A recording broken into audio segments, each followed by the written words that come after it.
Hai semuanya, selamat datang lagi di video pembelajaran jarak jauh bersama dengan Mr. Alan. Hari ini kita akan belajar apa?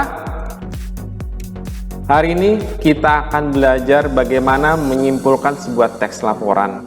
Dan ini menyimpulkannya dari ide pokok dan kalimat utama. Ada yang tahu apa itu teks laporan? Jadi laporan itu adalah tulisan yang dibuat berdasarkan penelitian atau pengamatan dan dibuat berdasarkan fakta. Jadi laporan itu bukan sekedar teks cerita, berbeda dengan cerita ya. Kalau cerita itu bisa imajinatif, bisa karangan kita sendiri, tetapi laporan berbeda. Yang namanya sebuah teks laporan itu adalah yang dibuatnya berdasarkan penelitian atau pengamatan dan berdasarkan fakta.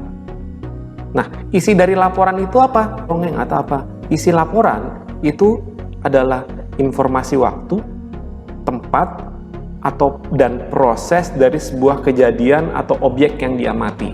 Misalkan laporan tentang praktikum biologi. Nah, itu harus ada informasi waktunya, kapan praktikumnya dilakukan, tempatnya di mana, terus apa yang dipraktekkan prosesnya. Proses memahami laporan yang sebutnya juga sama dengan proses memahami teks yang lainnya itu ada beberapa langkah. Pertama, untuk bisa memahami sebuah laporan, kalian harus mencari dulu ide pokok dari laporan itu per paragraf apa. Tetapi untuk bisa mendapatkan ide pokok sebuah paragraf, yang kalian butuhkan adalah mencari dulu juga kalimat utama dari paragraf tersebut. Jadi kalau sudah ketemu kalimat utama, maka dapat ide pokok dan bisa memahami laporan. Pertanyaan berikutnya, apa itu ide pokok? Ide pokok itu adalah inti permasalahan yang dibahas dalam satu paragraf. Itu yang dimaksud dengan ide pokok. Untuk ide pokok itu sebetulnya istilahnya sama dengan gagasan utama dan sama dengan pikiran utama. Bagaimana kemudian sekarang mencari ide pokok? Caranya sebetulnya nggak sulit. Yang pasti kata kuncinya ide pokok itu ada di kalimat utama. Nah, jadi gitu ya. Gimana nih cara mencari ide pokok? Intinya ide pokok itu ada di kalimat utama. Lalu, di mana letak kalimat utama? Nah, ini. Letak kalimat utama dalam sebuah paragraf itu ada dua jenis.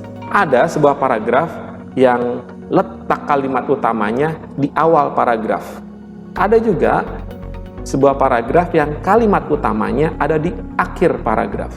Yang jadi kata kunci kedua, sebuah kalimat utama itu bentuknya satu kalimat utuh dari awal sampai titik. Satu kalimat utuh itu disebut kalimat utama, bukan penggalan-penggalan dari kalimat, tapi satu kalimat utuh itu namanya kalimat utama. Tergantung kalimatnya itu di mana. Ciri sebuah paragraf yang kalimat utamanya di awal paragraf, kalian harus memperhatikan kalimat kedua dari sebuah paragraf. Cirinya bahwa itu kalimat utamanya di awal adalah di kalimat keduanya ada pengulangan kata dari kalimat pertama. Jadi dari sekian kata-kata yang ada di kalimat kedua, itu ada kata yang sama dengan kata di kalimat pertama. Kemudian ada kata rujukan di kalimat kedua. Apa itu kata rujukan? Kata ini, kata itu, dan kata tersebut. Jadi kalau ada kata ini atau itu ada tersebut di kalimat kedua, berarti sudah dipastikan kalimat utamanya di awal paragraf. Yang ketiga, ada kata ganti orang. Yaitu apa itu kata ganti orang? Dia, mereka, atau nya. Jika di kalimat kedua itu ada kata-kata dia atau mereka atau nya, berarti itu adalah kalimatnya di awal paragraf. Nah, bagaimana dengan ciri paragraf yang memiliki kalimat utama di akhir paragraf? Cirinya, perhatikan kalimat terakhir di paragraf. Perhatikan di kalimat akhirnya di awal kalimatnya. Apakah ada kata ini? Oleh karena itu, oleh sebab itu, dengan demikian, jadi. Nah, perhatikan kalimat terakhir dari sebuah paragraf, kalimat akhirnya lihat di kata pertamanya. Ada nggak ini kata-kata oleh karena itu, atau oleh sebab itu, atau dengan demikian, atau kata jadi? Jika ada kata-kata ini, berarti kalimat utama paragraf itu ada di akhir. Dan bahkan, maaf ya, ada jadi bahkan. Kalau ada 1, 2, 3, 4, 5 ini, berarti ini di akhir. Sekarang kita lihat contohnya. Fokus ke kalimat kedua. Di paragraf ini ada berapa kalimat? Ada kalimat 1. Ya, kalimat 1 adalah dari olahraga pagi adalah pola hidup sehat yang sebaiknya dilakukan. Itu adalah kalimat pertama. Lalu ini adalah kalimat kedua. Kemudian yang ini adalah kalimat ketiga.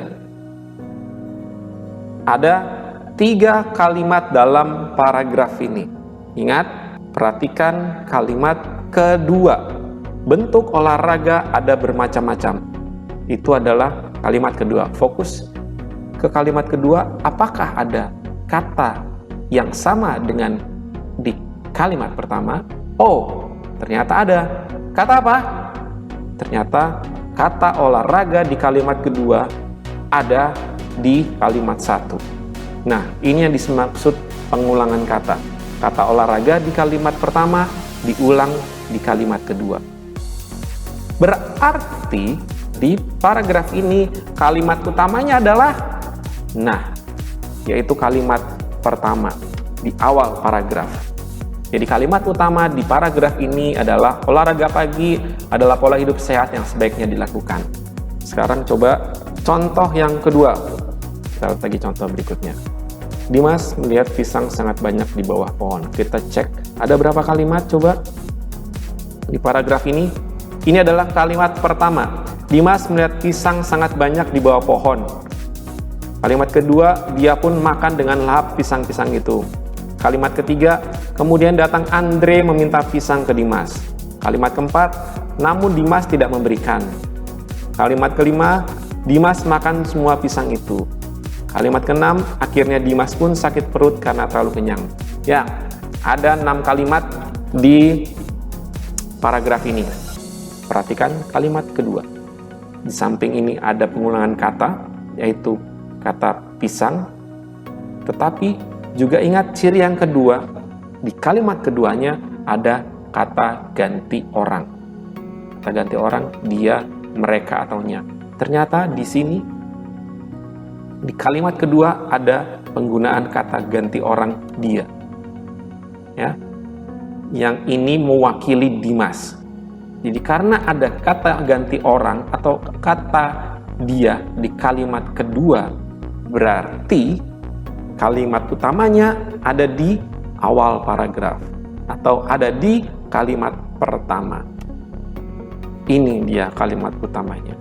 Dimas melihat pisang sangat banyak di bawah pohon. Nah, ini ada contoh paragraf yang kalimat utamanya di akhir paragraf. Coba kita lihat. Di sini ada berapa kalimat? Kalimat pertama, siswa mesti rajin membaca buku. Kalimat kedua, maaf ini di sini harus ini ya. Dengan rajin membaca buku, pengetahuan siswa akan semakin banyak. Ini salah ini. Maaf, salah.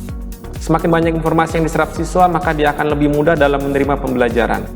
Keempat, dengan banyak membaca, siswa juga banyak kaya kosakata bahasa. Kelima, jadi sudah seharusnya sekarang siswa rajin membaca buku.